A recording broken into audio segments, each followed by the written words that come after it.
Hey everyone, this is Chill. And I'm with Dr SWTOR. We're going to start the podcast in just a minute here. We're just getting it ready. This is the raw version of the show, which we will edit and put out as a podcast tomorrow. So this is episode 384, recorded on the 24th of March, 2020. And let me go ahead and get a few things going, and then I'll be ready to really get going. So, all right. Oop.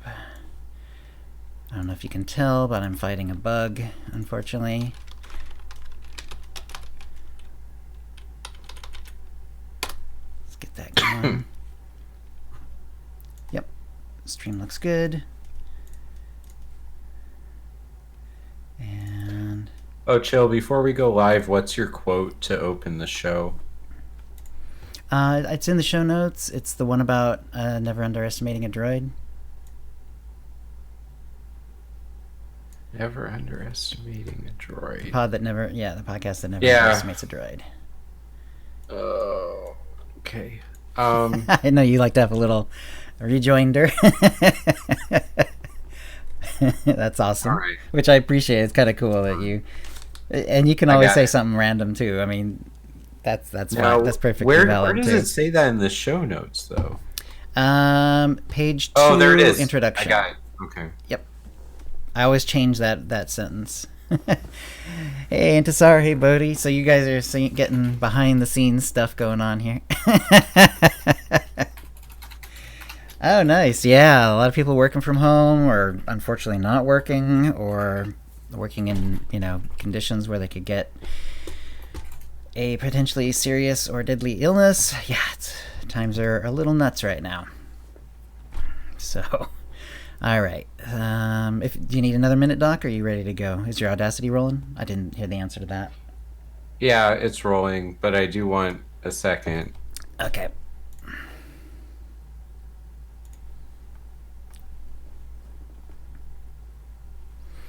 I was like, why is my Audacity line so busy? And then I look up, oh yeah, okay.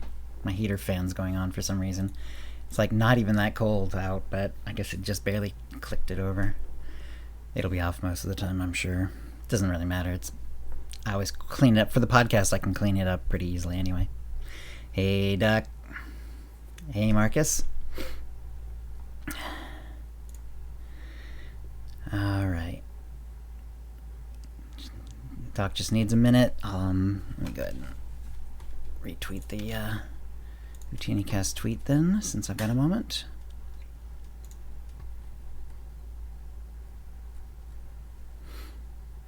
There we go.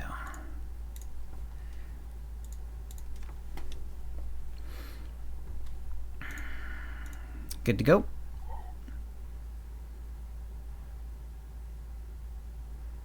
I'm trying to figure out. Trying not to rub my eye. Although I did just wash my hands, so it's probably about as safe now as it would be.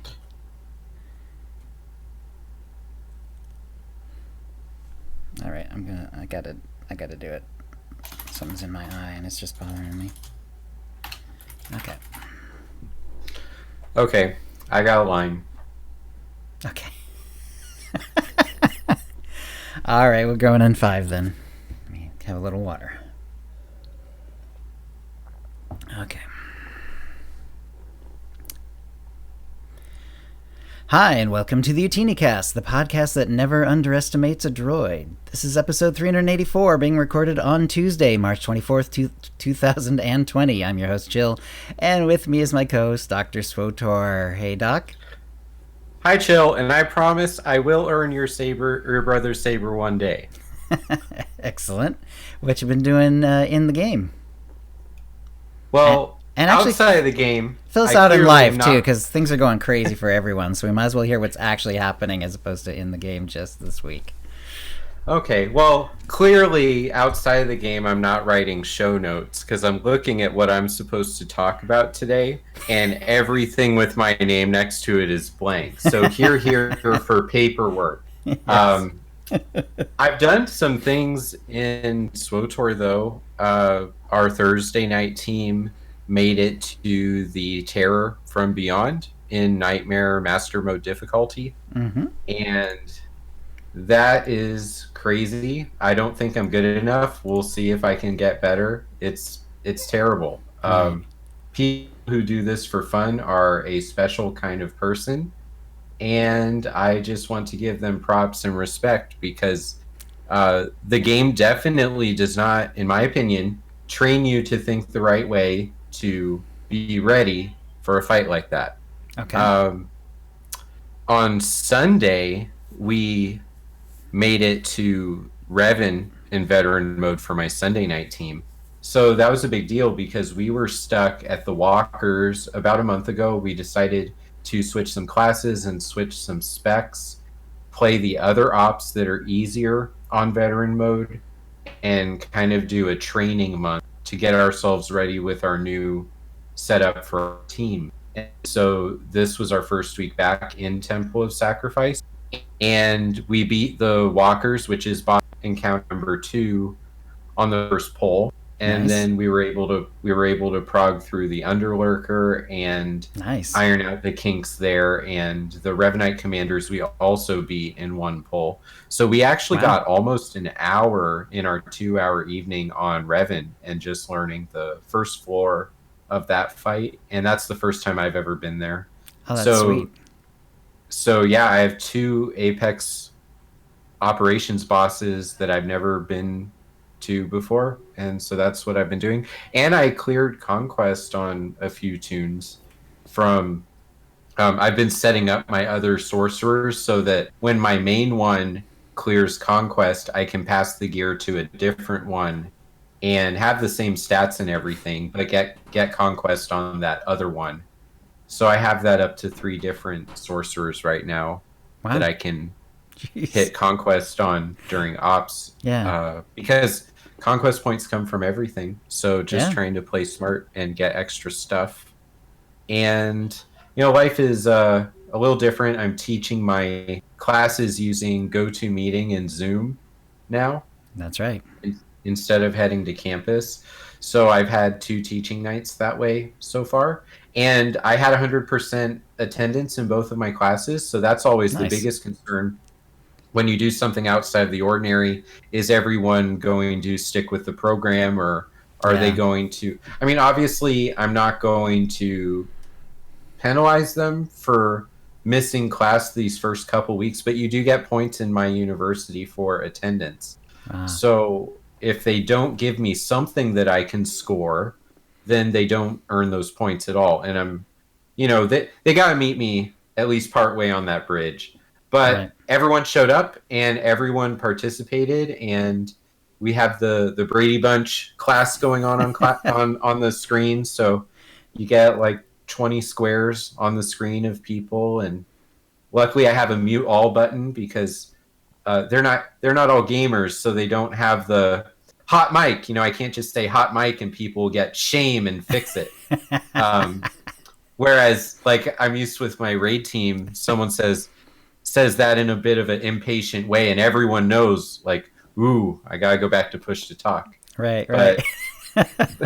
But Zoom and GoToMeeting do not have push to talk, which, how cool would it be if they did? So it kind of shows that gamers are in the best psychological space to weather the storm here compared to the regular humans. Right.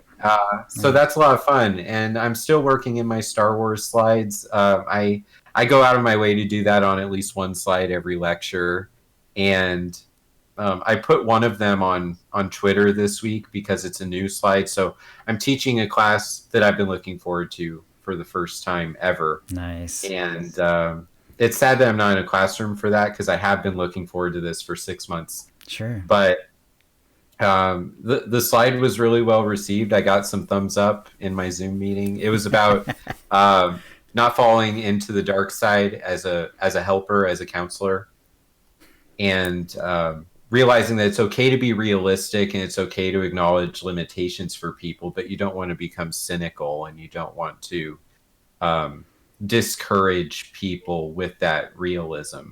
Okay. So I had a slide of Luke in The Last Jedi looking at those final twin sons on Octo after he's sacrificed himself, but he's in a place where he's accepting his journey. And so him fading into the Force there is a really powerful moment of accepting the difficulty of reality, but being okay with that. Mm-hmm. And then I contrasted that with Anakin from the Mortis arc of episodes in Clone Wars, where he's getting that vision from the dark side, and it's that moment where he's like, no, and then you see the ghost helmet of Darth Vader above him. Right. So that's despair. So instead of that hopeful moment with Luke, it's contrasted with that ultimate moment of despair and not having an unwillingness to accept reality.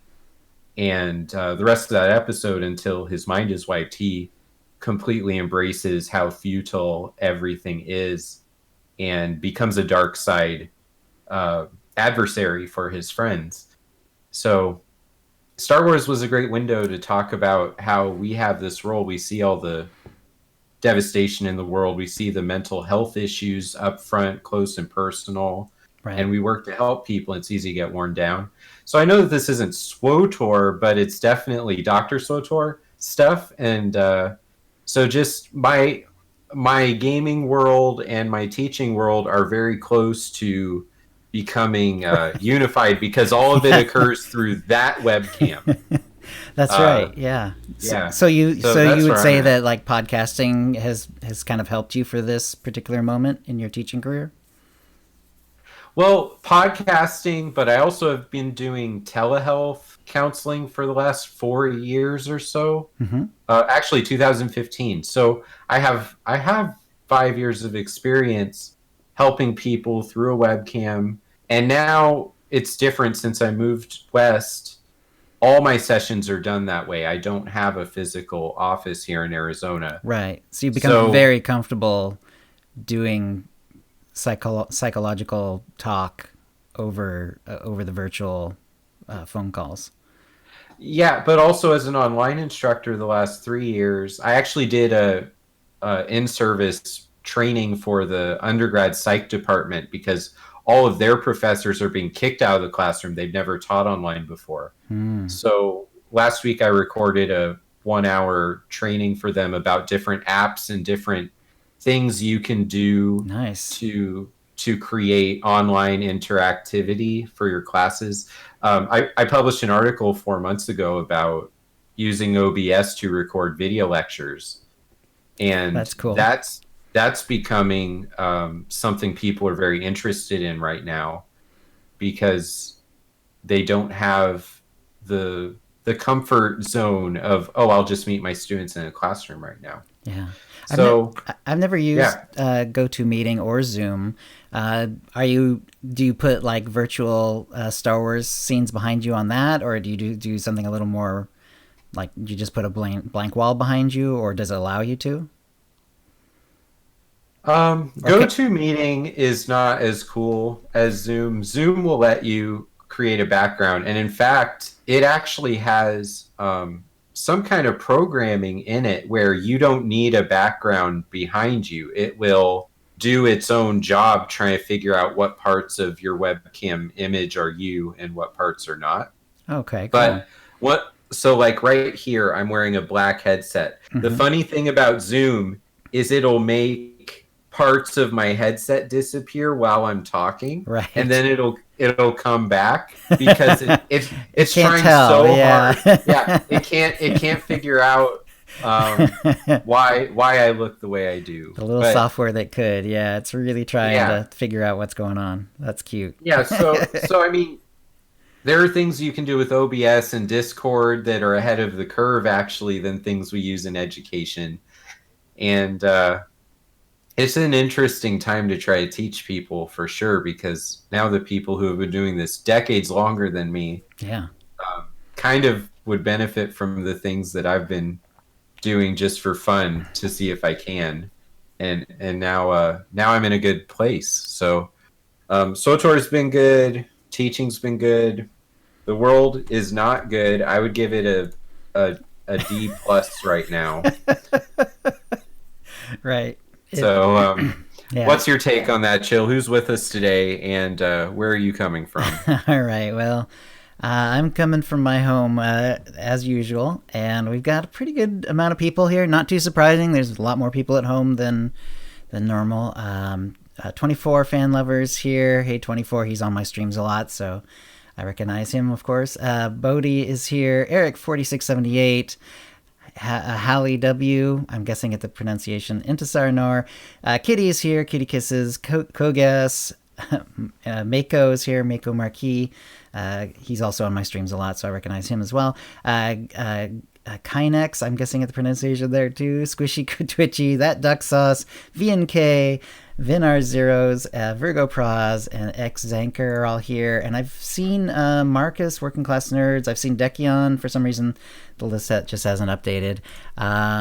And if you're listening to the stream, I've noticed that Doc's voice is roboted out a little bit. There's probably a lot more, people doing online stuff than there would be on a normal, Tuesday midday. So, but because we do our audio tracks separately and then we edit those together, if for some reason you can't understand it or whatever, the podcast should still sound fine. All right, so I've been sick. It's not, I haven't been tested, so I don't, there's no 100% knowing for sure, but it's not coronavirus because it doesn't have any of the same symptoms. It's just sort of a general feeling of feeling sick and a little bit of digestive issues and a few other minor things, but no cough, no, shortness of breath or any of the other things. So I just managed to get some random cold or regular flu before the lockdown happened. So I've been in and out of bed for about a week now. Because of that, I've had very short streams this week, and even the week before. The week before was pretty normal. So I focused mostly on the Wonder Woman Guardian. She looks awesome. She is awesome, and she just got done with her class story. And I think she's like level 55, so she's going to Ilum kind of already over-leveled. And this time around, like I mentioned on the last episode, I'm doing her class. I did her class story, and then I'm doing side missions. So I didn't do the world arcs. I skipped those. Didn't do any heroics or any flashpoints or anything like that. Just did the class story and all the little exploration missions that I happened to run across, with the exception of one or two that I clicked on and they were way the heck and gone. It's like, okay, we're not doing that one. So I skipped like 2 or 3 over the whole course of her leveling up. And I'm sure there's exploration missions that I missed because it's a little comm link that's way out in the middle of nowhere, and if you don't happen to run over that way for your class story or whatever, or for one of the other stories, you're just not going to see it, that sort of thing. So I wasn't trying to be completionist about it, but in any case, it actually leveled me up great, and I was not using XP boosts of any kind. I didn't use the light and dark side XP gear. I didn't use any of the XP boosts that you get as a subscriber while you're going through the class story. And even that, just the class story and the exploration missions, and I'm at 55 going to Ilum, so good stuff. Really enjoying the class. I did it on the Juggernaut as well. She's like somewhere in Kotvi, back half of Kotvi. I haven't done very much of her in the last week though, and yeah, just hoping I'm gonna feel better. I've been being very careful about not going out because if I'm sick already, I assume it's going to make it that easier to catch something else. So I've been very much staying at home. My son is home from college, and my girlfriend actually went up and got him for me, which was very sweet of her. And unfortunately, it's like, he's basically been in the other room, and we've just had a few times to talk, from like 10 feet away. And it's been a very weird time. Anyway, a couple of shout outs I'd like to give. One to Krenatoko, he's an old friend of the show, and right now he's just started up a series of personal updates. The UK is locked down, and so he's started doing, the occasional update from his house in the UK, and that's at Krenatoko Games on YouTube. There'll be a link in the show notes as well. But yeah, Charlie's a great guy, and so I look forward to seeing what he has to say. And another special shout out is to another friend of the show, Fibro Jedi.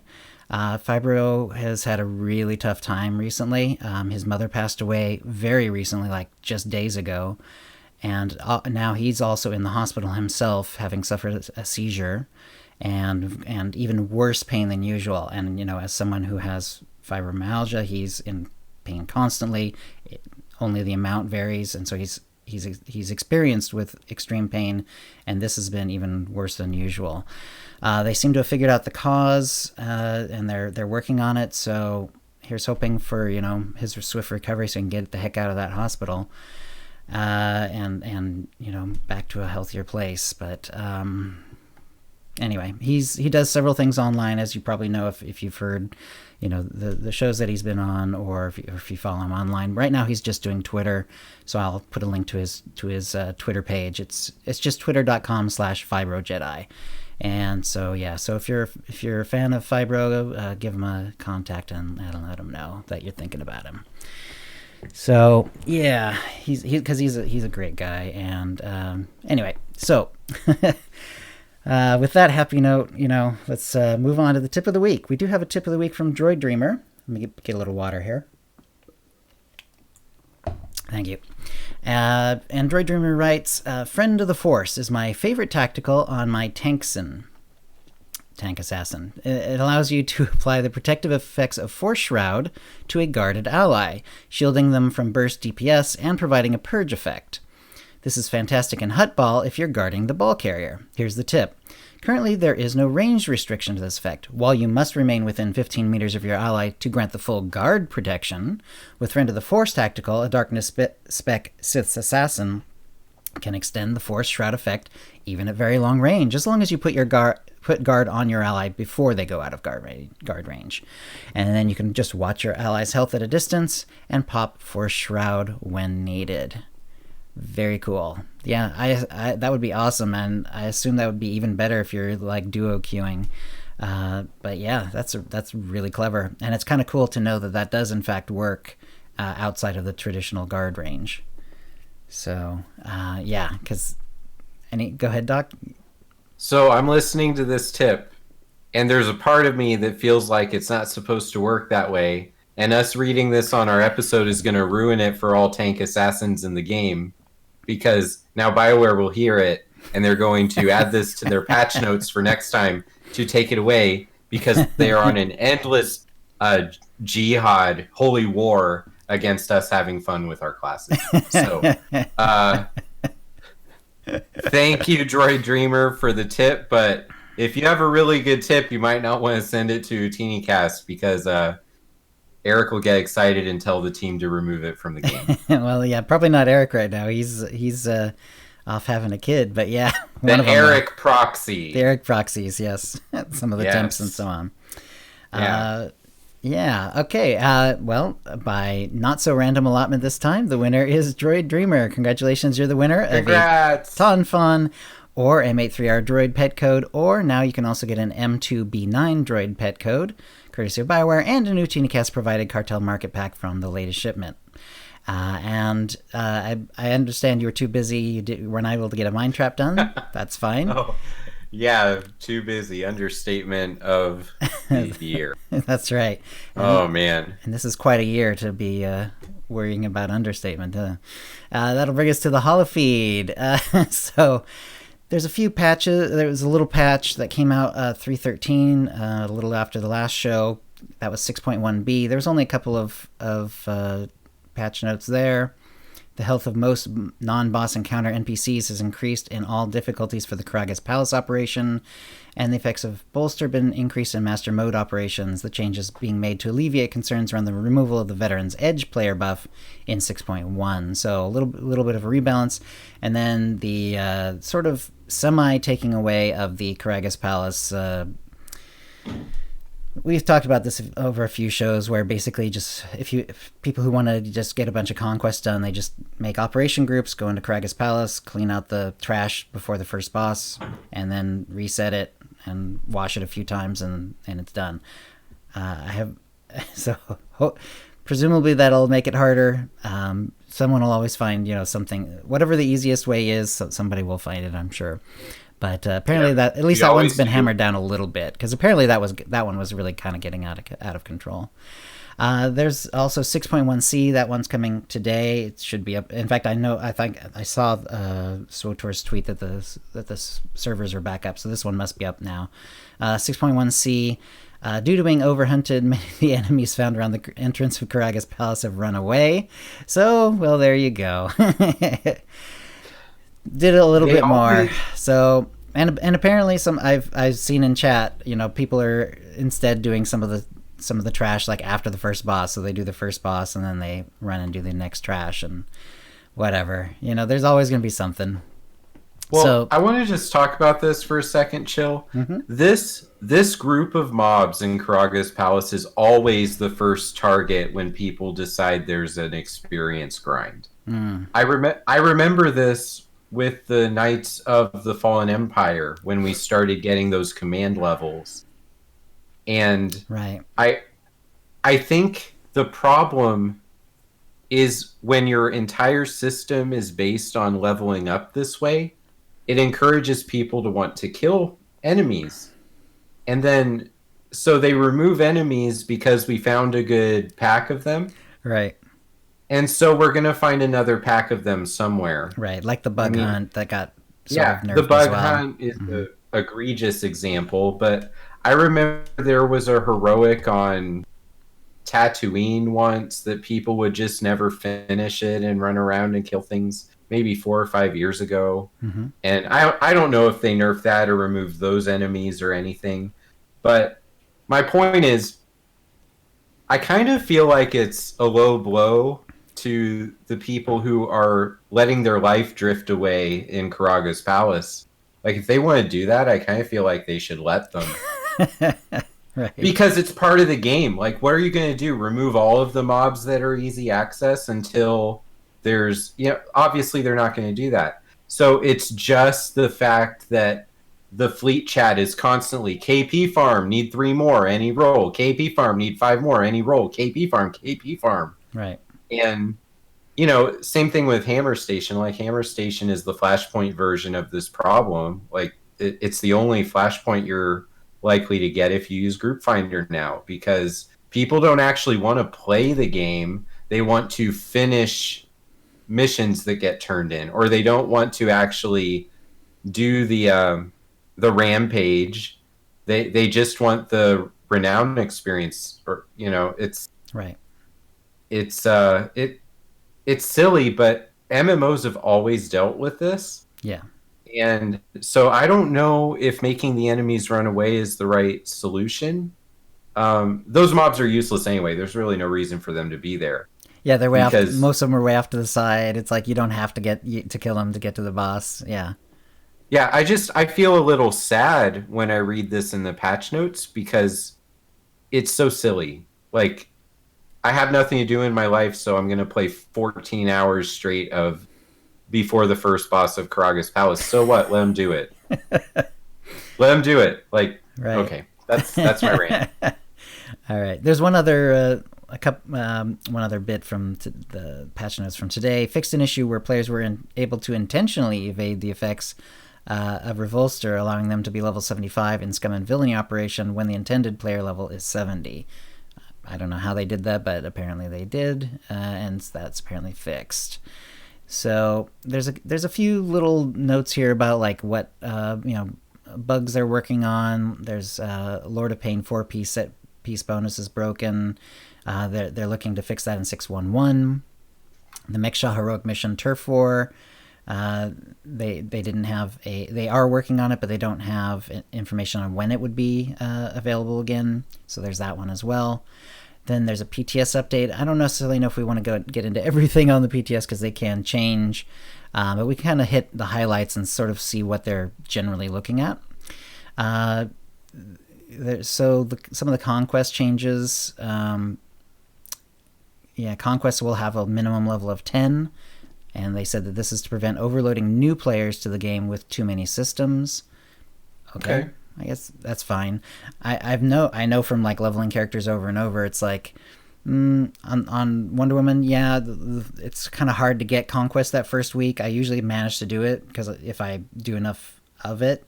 on the same character starting from level 1, and if I get to like the 30s or so, I usually manage to ding conquest. If you don't start at level 10, it's actually not that much of a hindrance because the amount of points you get both from missions and from killing mobs at that level is quite low. So most of the points are, the points get better and better as you go on, so it's probably not even that much of a hindrance. If you do have like a full legacy or whatever and would rather have conquest right away, but yeah, it's fine. Yeah, you would have to do PvP or do those flashpoints that are also lined up with your story. Mm-hmm. I mean, you could always group finder too, but when I'm leveling and I pass that mission to do Hammer Station, I pick it up, and then Aethys, I pick it up. Just so that it's there and it encourages me to see the broader story. Yeah. But the downside of that is you get so many levels from doing those flashpoints. Right. That if you're trying to enjoy the planets, eventually you're going to have that thing where planets aren't fun anymore because you start and you're already being ranked down to the max level for that level, planet. You're level 63 and you're on the level 25 planet. So that does happen. Right. Yeah. I really enjoyed doing just the exploration missions because I've mostly been leveling by doing like the class story and then the planet arcs. And then an occasional flashpoint or whatever, but the planet arcs. But I was getting tired of the planet arcs because I'd seen them all a few times, and I was like sick of it. And it's like, what else could I do? Well, the exploration missions are there, and I haven't seen them in a while. And it was kind of cool. Some of them are, some of them, they run the gamut. Some of them are very simple, very basic, and then there's some really complex ones that are like surprisingly full of like background story and stuff like that. It was really kind of cool to see them, and I definitely saw some that I had never done before, which is nice. Let's see. So yeah, they're also going to increase the conquest points earned from objectives. So just like you were saying, Doc, they're looking at making it more from objectives, less from just straight killing. And then they're increasing gear rewarded to the 10 to 49 bracket and the 50 to 70 brackets to 3 equipment boxes. Okay, that's fine. Increased credits award from conquest to 100k for all brackets, which is kind of nice because they were really getting stingy on the lower level ones. Add in new weekly objectives that when completed will unlock an infinitely repeatable objective of the same type. Clever. The infinitely repeatable objective will reward a smaller amount of conquest points, but if you're doing something that you really like, there you go. These objectives will vary based on the active conquest. So whatever is repeatable, next week it's going to be different, which is kind of cool because either, maybe you'll love it one week and you just repeat it over and over, and then the next week you find other ways to get conquest points. Or maybe you just kind of hunt down whatever's like the, that week's hotness and you just do that a lot. But at least you're not doing the same thing every week. I want to share part of my morning on top of this chill. Mm-hmm. I woke up this morning and that third sorcerer had about 8,000 conquest points. And so I did Hammer Station using the group finder. I didn't pick Hammer Station, but of course that's what I got. Okay. And so by the end of Hammer Station, because you kill enemies also on top of doing a group finder flashpoint, I was at about 23,000. Nice. And then I did the black hole, which was worth 10,000. But again, you're killing enemies to clear those missions. Okay. So then I was at about 44,000. And then I did half of the Oricon weekly. Mm-hmm. Yeah. So I didn't finish it. I have 3 missions left, and I just didn't do the weekly because maybe I'll get points for it on a different conquest week. Yeah, why not? Yeah. Yeah. So I made it to conquest this morning, playing for about an hour and 10 minutes, maybe. Wow, nice. And I was also racing against the conquest clock, so I guess that made it more exciting. It would. And yeah, so I had about 45 minutes left on the conquest clock because for me the conquest ends at 10 a.m. So, which is when I start work. So, nice. I wasn't even stealing company time. I finished at 9:10.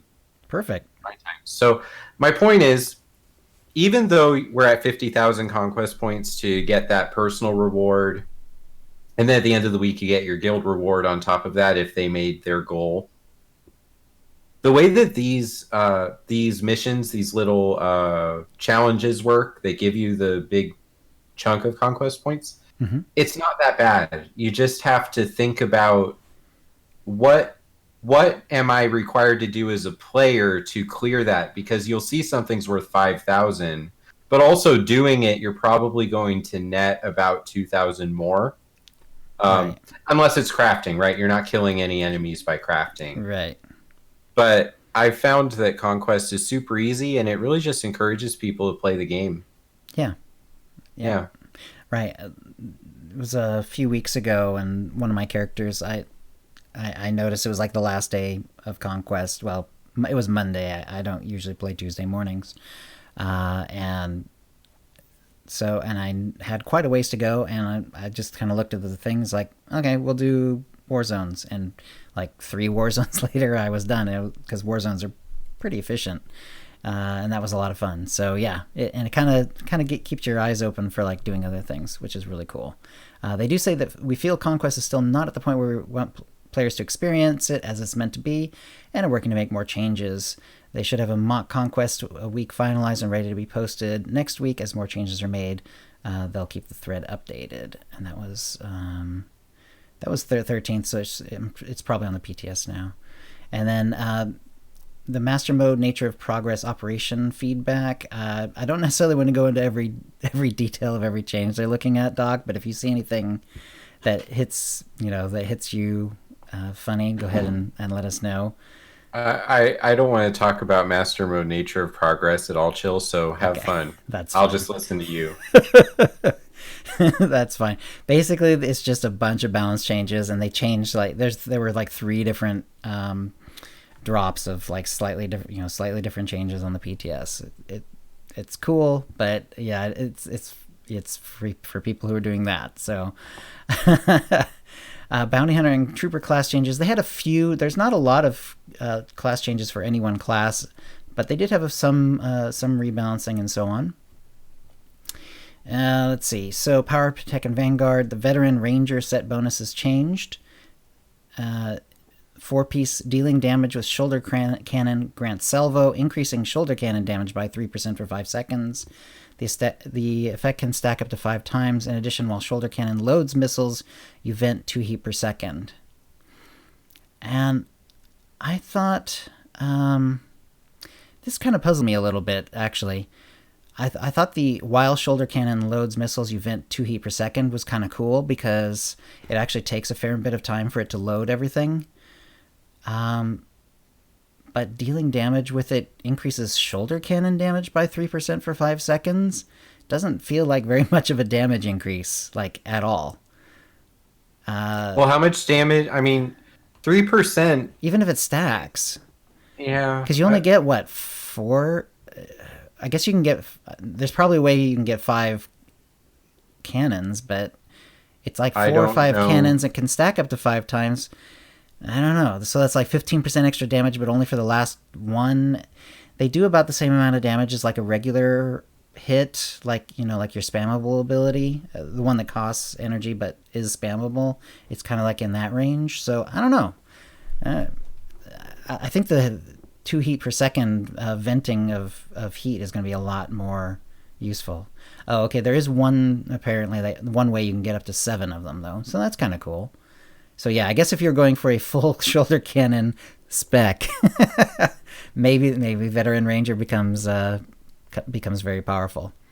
Well, is this set a 4-piece only? Like the biggest bonus is 4-piece, or is there a 6-piece on top of this one? I'm not sure actually. I think that's a 6-piece one though, because I don't recognize the name, and I think it's one of the ones that has six in it.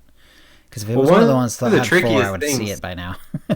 Is I don't know Power Tech at all, because I think I've only leveled a tune up to level 50 with a Power Tech in Power Tech before, so I don't know. I will say the numbers sound small. I think that there was a lust for us to be very powerful in November that suddenly gone and just a distant memory. Well, like I say, So you're getting some damage if you spam it and keep those stacks up. But to me, the more interesting thing is the venting heat per second while you're loading missiles, because that actually does take it takes a little bit of time for each missile to load. So if you had 5 or more missiles, that's going to take quite a bit of time. You're going to vent 2 heat every second. That's pretty solid. So that part actually sounds pretty good.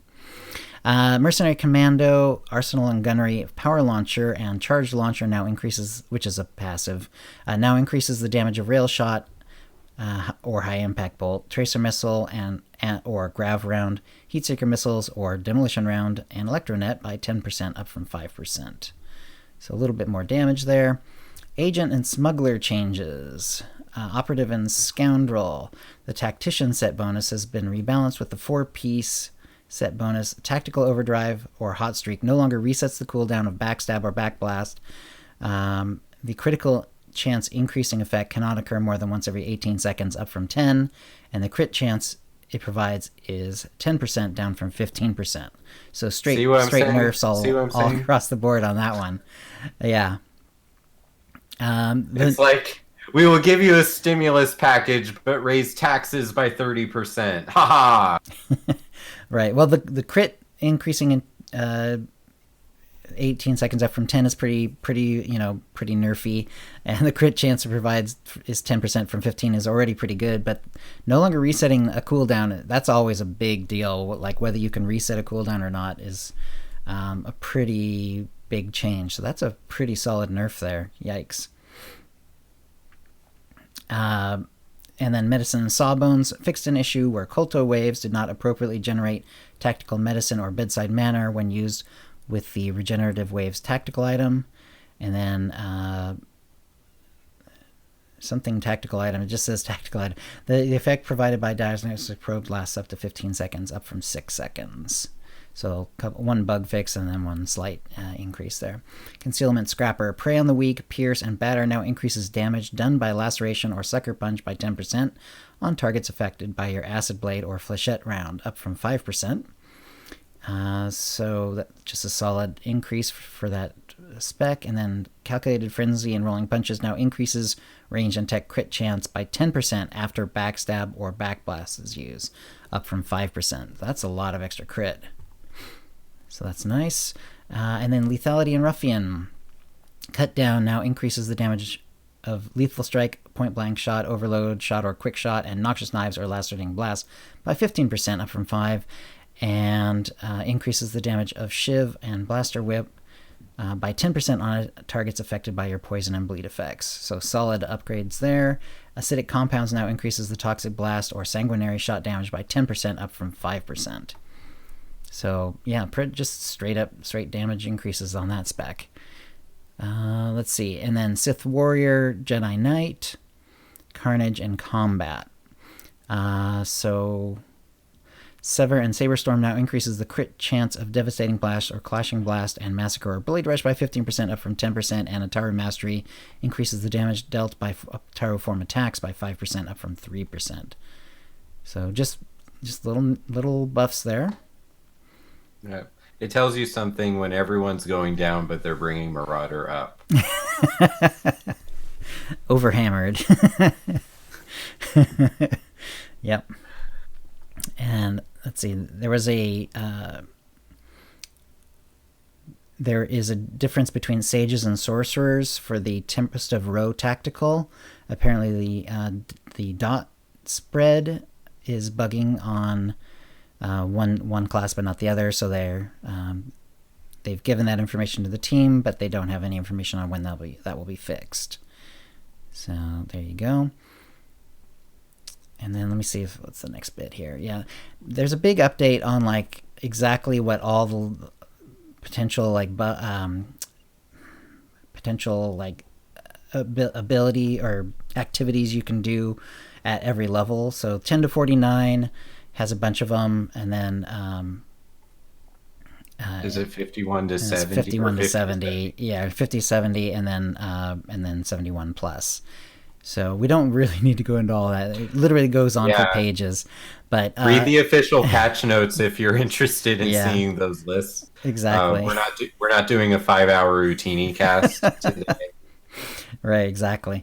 But at the end there, I didn't. There was something here. Let's see, let me find it here. There we go. And lastly, I'd like to talk about something some of you have raised concerns about: solid resource matrices. From our perspective, we want to make personal rewards useful to the character that achieve them. With that in mind, we also understand why this inflow is appealing to crafters. While keeping this solid resource matrices strictly to the level 71 plus range, our current internal iteration has an increased quantity of matrices to help bridge that gap from 2 to 4. Guild conquest rewards remain unchanged. Considering that this subject has been a talking point in this thread, we wanted to open a discussion about your thoughts. So, yeah, so if you're counting on leveling conquest, you won't be able to get solid resource matrices that way anymore until they're level 71. But at least the ones that are already towards endgame will get a little bit more. So, well, that seems reasonable. All right. There was Inquisitor and Consular class changes. The Gathering Storm set bonus has been updated. The 6-piece, using Force Speed now reduces the active cooldown of Polarity Shift or Mental Alacrity by 5 seconds, down from 10 seconds. And the duration of Polarity Shift Mental Alacrity is now increased by 5 seconds, down from 10 seconds. So both of those are nerfed. Yeah. Right. There's the wording's a little odd, but it's a nerf in both cases. Excuse me. Yeah. This set bonus no longer requires Polarity Shift or Mental Alacrity to be used while the Force Speed is active to extend the duration, which is kind of cool. So I guess it gives you a buff instead that just makes it so that the next time you pop Polarity Shift, it'll just last longer, something like that. Sure. Yeah. That's what I guess it. Or in some way, it's going to have to remember it because it's no longer doing the test where it just checks it immediately to make sure you've already got it. It's kind of nice though because the Polarity Shift, it was 10 seconds, and but you're gonna have to use a global to use the Force Speed while that was going. So, well, actually, is Force Speed's on the global, isn't it? I think it is. In any case, it always when I did first come across that in the game, I was like, that seems a little like awkward to use. Like, okay, now I have to remember every time I use Polarity Shift, I have to use Force Speed first. Yeah. Right, exactly. And I have to do it during Force Speed, and it's like a couple seconds. If you get stunned or something, well, I guess I'll wait till next time. So there you go. Also, there's something that they clarified with the reverberating force and reverberation change. There's a typo in the original note. The intended change is that reverberating force or reverberation crit hit damage bonus increased from 5% to 15%. So there we go. All right. There is, they are looking at double XP. They can't, they talk about this and like, how about doing it now since like so many people are home? And unfortunately, that doesn't look like it's going to work. Keith actually came on in this case and says that it actually takes an actual game update to adjust the in-game schedules, which is why we're coordinating it with the release of the next patch. And we would have liked to provide it earlier, but having to get all the development environment set up in a collaborative way has taken a bit of focused effort. The soonest we can make the adjustment for double XP is with game update 6.1.1. However, they are looking to offer it longer. Like it was going to be like a week, but instead it's going to look to be... so 6.1.1 is going to start... they're shooting for 14th of April, and the planned end date is 12th of May. So basically 4 weeks, just under a month. So that will be good. I would not be surprised if, a lot of people are still kind of stuck at home at that period of time. So that will probably still be, quite valuable for people.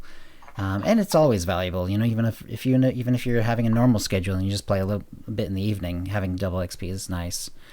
And P.S. Double XP includes XP, Valor, GSF, and Renown, but it does not include Conquest points. There we go. I don't think that was ever different, as far as I know. And finally, I think this is the last SWTOR bit of news. There was an exploit fix, and this is with the patch as of today. With exploits, they usually don't talk about them very much until they're fixed, because they don't want people to use the exploit, because it just makes cleaning it up harder, that sort of thing.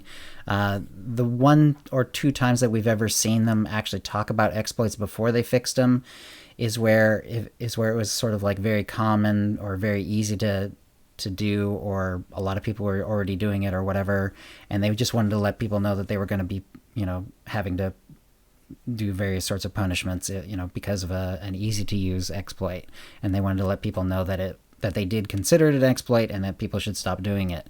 So there's been a few times where they've done that, but usually when they have an exploit that they fix, they don't talk about it until it's over, and that's what they did this time. This is one of the more common ones where there was an exploit and they fixed it. With today's maintenance, we addressed an exploit involving the Scum and Villainy operation. Players were able to intentionally evade the effects of Revolster, which made the Master Mode difficulty far easier than intended. As a result, some players were able to acquire a rare helm, title, and codex entry, all of which were removed from those players today. We'll be doing a follow-up investigation this week to wrap up any outstanding actions. There we go. So, yeah. If you're doing something that's like obviously getting around the rules of the game, it's usually considered an exploit, and there you go. Or maybe they could take this as people are really excited to run an operation as a level 75 character and maybe figure that out. Yeah. All right. In regular Star Wars news, I thought it was kind of cool. The Mandalorian for season 2, they cast Rosario Dawson as Ahsoka Tano, which is pretty cool. Rosario Dawson, she was in Tarantino's Death Proof, she was in Sin City, she was in a lot of other things before and since. And since I'm doing a cosplay character of Wonder Woman, it's kind of interesting that many times she's actually voiced Wonder Woman in the animated series, especially recently. So, yeah, a lot of talk about that. I mean, I've always liked her as an actress, so I'm sure she'll do fine. She looks a bit like Ahsoka Tano. She has a really square jaw, and so does Rosario Dawson. So I imagine that they're going to make her look pretty darn accurate to the animated version. And it should be relatively easy to do for her, I believe, but we'll see. And yeah, I'm looking forward to that. Mandalorian's pretty awesome anyway, and so so Ahsoka's going to make the leap from animation to live action. Pretty cool. Yeah, I'm excited about that too. I think it's really cool to see it. It legitimizes, just like having Darth Maul in Solo, it legitimizes the idea that people should watch these shows at least enough to integrate them into their Star Wars lore. Mm-hmm. And it helps to fill the gaps. And the episodic movies haven't really made the effort as much to integrate things overtly.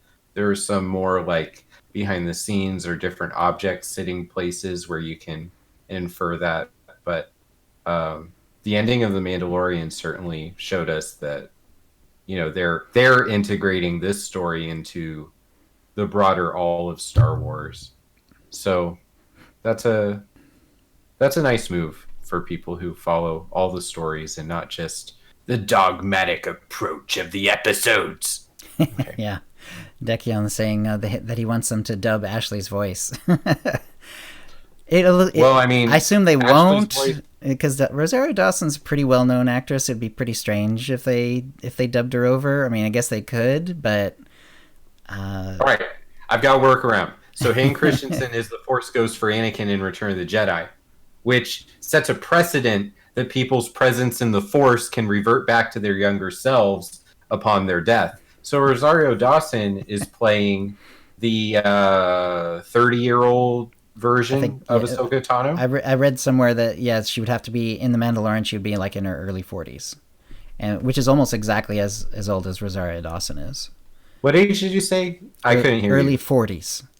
Early 40s. There we go. Perfect. So, yeah, so she'll just die somewhere before the Force Awakens stuff. And then Ashley Eckstein gets to use her voice again. Done. There we go. Yeah, it's true. We don't know how she's going to appear. I guess it would be a Force Ghost. Although at this point it seems weird because I mean it's kind of a big announcement and kind of a big, they're putting a pretty big actor into the role. So Yeah. yeah, but anyway, I think everyone's pretty much looking forward to season 2. It's such a good show. Yeah, so let's get on to the Force feedback. We have from the tip of the week, we had Droid Dreamer. Well, he also gave us something to read out here.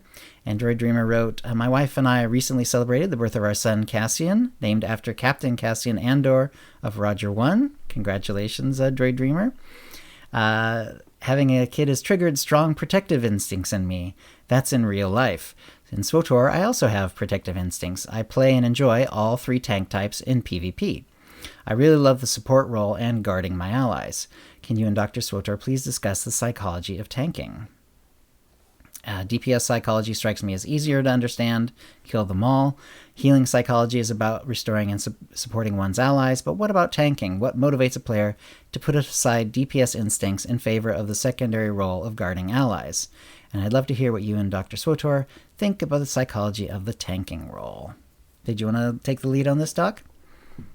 Sure. So that second little paragraph there where Droid Dreamer explains in very simple terms what DPS psychology is and then what healing is, them seem a lot more simplistic than tanking. I've never run any analytical test that explains any of these roles as simple. In fact, the issue with establishing a simplistic psychology for any of the roles is that the role doesn't have a significant impact on your motivation for playing in any way. So what I mean by that is when you run a test like an analysis of variance and you're trying to isolate the role with the motivations to play, and you're trying to see, so do tanks do this motivation to play differently? Then the answer is going to end up being no, it's a non-significant result. So maybe tanks will have a little bit increase of one thing over another, but when you compare those data points with a DPS player and a healer player, they're all in a range where you can't say that the role is the significant causal factor. So causal meaning it caused the change. So then you look at, well, what personality types gravitate to these roles, and then you get a little bit more interesting dynamic going on. Okay. So that's going to be the angle that I look at. I'm not going to talk about any of the specific Myers-Briggs personality types, or I haven't done any research on different personality tests. Like there's the 5-factor model, which is openness, conscientiousness, extroversion, adaptability, and neuroticism. And that's like the counterpart test. So if you don't like the Myers-Briggs, you would do the 5-factor model approach. So we're just going to keep it simple for today. And one thing that I'd be interested to do with the show is to bring on people who focus on these roles to talk with us. I think that would be a lot of fun to have like a healing show, a tank show, and a DPS show. Yeah. I was a healer, Chill, for the first 6 or 7 years of playing this game, and 3 of those years I was doing operations and group content at a very high frequency. So I would say that I was probably not playing the role that matched what I am inside, because I really want to achieve things. And there were times where the team that I had, we would be enraging bosses. We wouldn't be hitting those DPS checks. The tanks would not be learning the mechanics for the fight. So the battlefield would not be controlled the way it's supposed to be. But because I had never played on teams with seasoned tanks and hardcore high number style DPS players, I thought this game is the hardest game that I've played my entire life. And that was story mode.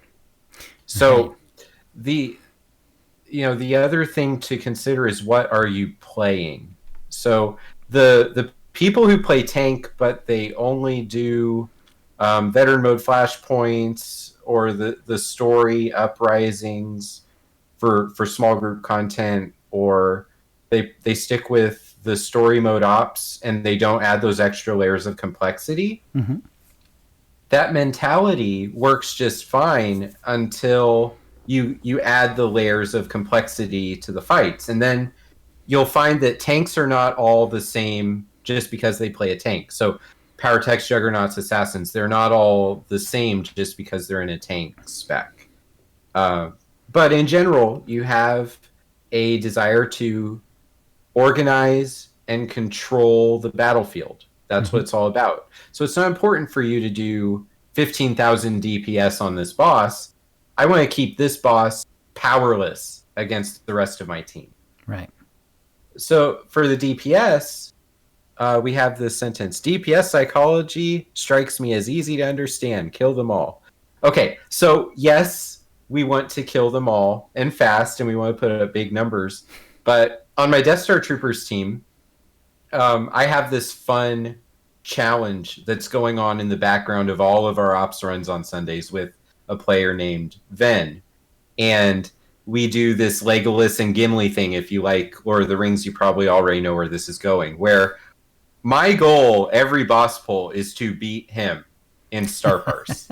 And his goal is he's a juggernaut. So his path to beating me requires him to play against the mechanics in a way where he's maximizing his juggernautness. Right. And I have to maximize my range and my ability to effectively AoE the field at the right times and keep my dots active. Mm-hmm. And so whoever does the nuance of those strategies better will be Legolas or Gimli. And then we will say, that only counts as one. And then we move on. We move on to the next fight. Nice. And so even though we were beating new bosses in Temple of Sacrifice, I gotta clap for Ven. He beat me down on Sunday. We'll blame Temple of Sacrifice itself for that, actually. I just wasn't able to beat him on the bosses on Sunday. But then go to the Nightmare team that I play on Thursday. I am easily the worst DPS on that team because everything's new to me. And Okay. I'm gonna call myself out. When we get to a new boss at Nightmare on the first time, I struggle through this phase of like, is this even possible? I suck so bad. Right. What is BioWare doing? Why are they asking me to play this game?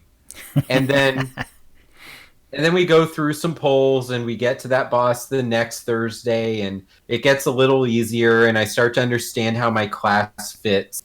And so again, if you're only doing a fight like the Terror on story mode, then all the things that make that fight complex for you are gone. Okay. And you feel godly. When you add the layers of complexity, the psychology of what you have to do as a DPS changes. So you have to not die. That's the most important. You do 0 DPS per second when you're dead. Yes. And the tanks might die by necessity sometime in this fight. So you don't want a battle res to be used on you. For any reason, under no situation is that a good thing for your team. Mm-hmm. So it's not just kill them all. It's also play smart. It's also, how does my class become effective in this fight? Because right. if the target DPS for each of the 4 DPS players on story mode is 8,000 is good enough, and then on hard mode 10,000 is good enough, and then on Nightmare 11.5 is good enough. How do I get my class to do that? Right? So there's a puzzle there. And then for the healers, what needs to be cleansed? How do I put my players in a place where the things that are going to hit them, because they're all going to get hit during this fight, right? How do I make sure my heals are in a spot where the right type of heal, the right type of damage reduction, my cleanse is available for the right thing, So, for example, if you use the ability as a healer where your cleanse gives you galvanizing cleanse, so your next channeled move can cast instantly. Nice little ability, right? Yeah. But if you're so focused on being able to cast Dark Heal instantly or cast a Revivification, that's the AoE, right? On I think so. the circle. Sounds Yeah. right. So Yeah. if you're so focused on casting that instantly that you use your cleanse right before you absolutely have to cleanse a tank. Right. And they had to use their defensive cooldown, which also would have cleansed themselves, but they had to use it 20 seconds ago to stay alive. Well, now it's a wipe, all because you had a little bit of DPS about you, right? You weren't managing your cooldowns right. Right. So, I think that the whole point of a question like this is every role interacts with the challenge the game is presenting, and that interacts with the personality and the motivation components that are alive inside the player to create a different phenomenon. So if you know all four of those things about a person, then you can start an interesting analysis that breaks down what does tank mean to them, what does DPS mean to them, what does heal mean to them. And I actually think that would be a fun segment to have during the COVID-19 situation. Is maybe we can drag some people into the show so that we can target tanks for Droid Dreamer and the rest of our audience. That would be something I'd be fascinated to do. But that's my opening volley of my first impression about this question is I need 2 more hours chill to talk about it. That's right. What say you? We'll have to do a PowerPoint presentation at this point. I could. Yeah, I well, could do that. Chill. I can speak a little. It's been a while, but I did operations, with TO and everything, pretty regularly, and at a reasonable level. We weren't just doing story mode. Through Shadow of Revan. So, and until Shadow of Revan, I was tanking, just always tank. And then in Shadow of Revan, we decided to kind of switch it up, and I was DPS. And it did feel very different. I noticed, like, when I was a tank, it just felt like, like figuring out the tank mechanics was very interesting to me. And like knowing exactly when to taunt, which, whether you need to group taunt or not, because sometimes you need to not use it, which way to face the boss, what cooldowns to use and when it's safe to do so, how to hold threat, when you're supposed to drop threat, and stuff like that. It was all very interesting. I liked it a lot. I was getting a little tired of it by the end. It was actually interesting then when I went over to DPS, it felt very much like a contest at that point because we were using parsers as well. And so I always wanted to be like right at the top. And I was usually second because we had a really good number one. but I was like a solid number two and like no one else was anywhere near me usually. And at least it felt like that way at the time. maybe someone can gainsay me, but I had a gunslinger and I was really happy to just like, and it was really fun to just try to maximize the DPS. It felt very simple though. I found that although I was enjoying like trying to maximize my damage, because I was used to tanking, it was very easy to avoid damage because I had gotten really good at, getting out of circles and, and figuring out where the boss was and when the boss is going to throw a cone of damage a certain way and stuff like that. So avoiding damage was pretty easy as a DPSer for me by then. And it was all about maximizing my DPS. And it felt a little more like competitive, in a good way, but competitive. It felt, versus when I was tanking, which it completely felt like go team. Like, because if you're a tank, you can't do anything by yourself. You're tanky, but you'll never survive without your healer, and you can't get the boss down without the DPS. Well, that's true for everyone. It's true for everyone, but it feels different as a tank. As a tank, I felt like, okay, let's get going, let's make sure we have the right damage and all that sort of thing. And am I doing everything right? And I felt really bad if I taunted too late or taunted too early, depending on the fight. And I always felt bad, and there, as a tank, a lot of it falls on you. It really does, because you're the most important player. If you F up your mechanics, it's the most likely you're the most likely one to cause a wipe by messing up the mechanics of the boss, just because you're dealing with the boss constantly. So because of that, even though yes, the DPS needs the tank and the healers need the tank and the DPS, it just felt different. You know what I mean? So. So I felt very much like it was a team thing, and then as a DPS, it was a team thing. It still felt like a team thing. It wasn't like I was, like getting angry at anyone or anything like that, or distancing myself or anything. But it did feel more like, okay, now this is a competition between me and the other DPS to do the most. And I never really felt that as a tank, even though there was, almost all fights are two tank fights, and and all you can really say is, well, I didn't mess up, or I did mess up, usually. Yeah. Well, I want to build off something you said, Chill, and this is going to help the self-esteem of everyone listening to the show. When it comes to being a member of an ops team, every one of us is utterly useless. Okay?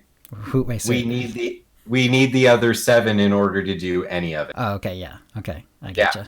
So, it's important to take pride in your work and study your class and know your rotations.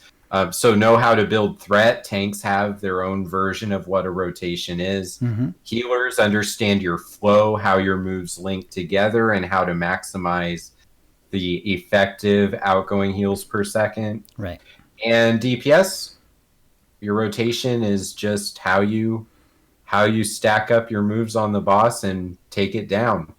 If you have too many people in your team that are not learning how to do that, it's going to limit how effective your team is. And that's what I mean. So you're not playing with that individualistic mindset anymore. You have to look at the team too. Right. And so it's 1 through 8. The tanks cannot, they can't hit that DPS check, and they can't heal people. The DPS, they can hold threat for 4% of the time a tank can before they die. Right. We have that saying, Sork tank is the best tank, but that is an ironic statement and not actually true. Right. And the healers, they also cannot hit the DPS check, but nobody's alive to hit that DPS check either without them. So it's important to have your team filled with people who understand these things and aren't just playing for themselves. That it's about creating a team.